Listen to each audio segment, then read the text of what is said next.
प्रशांत महासागरात El Nino सक्रिय, भारतातील मान्सून आणि शेतीसमोर नवे आव्हान. एल निनो सक्रिय, मान्सूनवर संकटाची छाया, शेतकऱ्यांची चिंता वाढली. 1950 नंतर सर्वात तीव्र एल निनो, पाऊस कमी पडण्याची शक्यता. 2027 चा उन्हाळा विक्रमी तापणार, सीपीसीचा मोठा इशारा.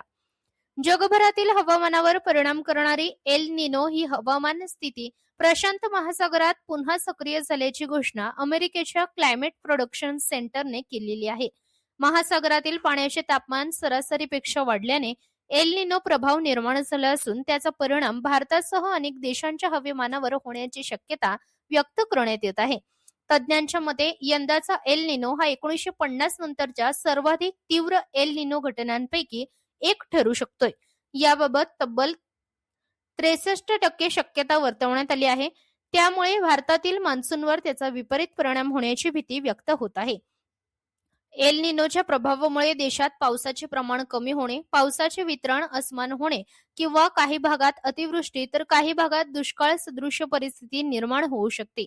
याचा थेट फटका शेती क्षेत्राला बसण्याची शक्यता आहे.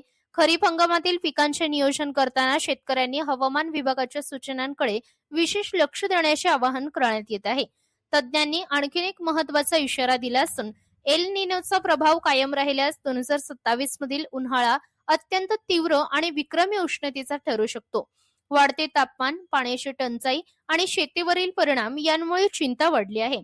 दरम्यान हवामानातील या बदलांमुळे शेतकरी, पशुपालक आणि सर्वसामान्य नागरिक पाणी व्यवस्थापन, पीक नियोजन आणि हवामान अंदाज याबाबत सतर्क राहण्याची गरज तज्ज्ञांनी व्यक्त केली आहे.